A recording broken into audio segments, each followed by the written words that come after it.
Jocelyne, là. Parce que Jocelyne, je viens de voir, elle vient de m'appeler au 32-16 et on me dit dans l'oreille que c'est une dame ultra connectée, une grand-mère d'ailleurs, ultra connectée. C'est bien ça, Jocelyne? Oui, tout à fait.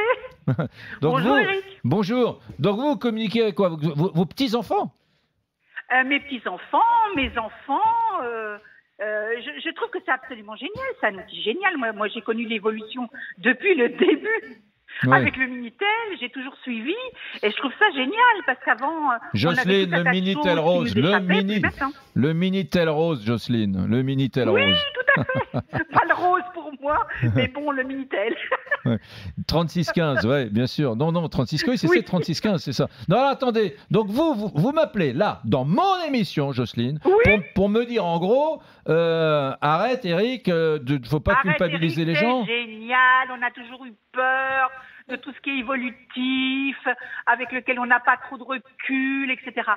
C'est génial. Qui aujourd'hui pourrait être contre pouvoir suivre ses enfants? Moi, je vois par rapport à Snapchat, admettons. Snapchat. Il y a la plupart des enfants, ils connaissent moins que les anciens comment s'en servir. Parce qu'en fait, eux, ils cliquent, mais ils ne savent pas le décortiquer. Et les anciens, nous, on décortique plus. Par exemple, moi, avec Snapchat, je connais la localisation.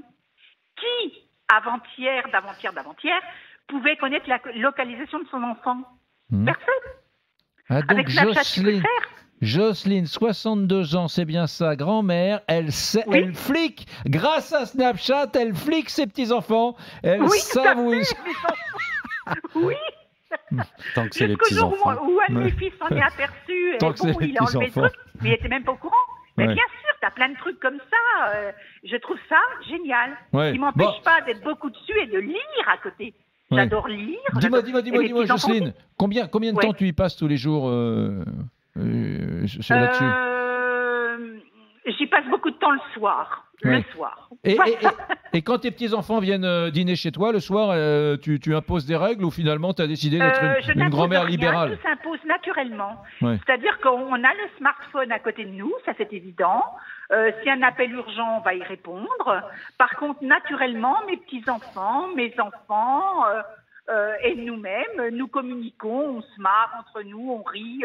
J'ai jamais vu mes petits-enfants aller s'isoler, même quand on va manger chez eux, parce qu'on se marre.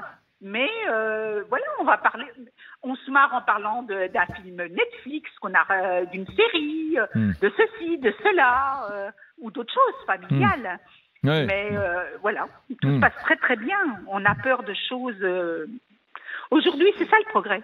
Non, mais Jocelyne, la vraie question, c'est est-ce que tu as déjà vu tes petits-enfants assis sur un canapé, la bouche entrouverte, tu sais, comme un mec qui aurait perdu voilà, avec la lèvre un peu baveuse et l'œil glauque. Tu as déjà vu ça? Tu as envie de leur foutre des tawas quand même?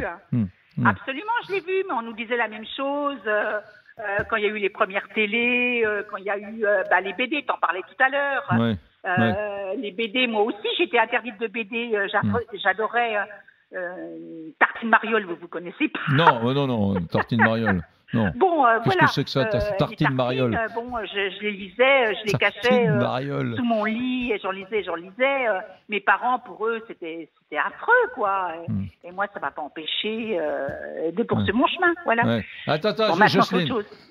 Donc, Jocelyne, on sait deux choses sur elle, Minitel Rose et Tartine Mariole cachée sous le lit. Voilà deux informations majeures, mesdames, messieurs, que nous avons sur Jocelyne. Témoignage très intéressant, un peu à rebrousse-poil. J'aime bien, moi, ce qui est à rebrousse-poil.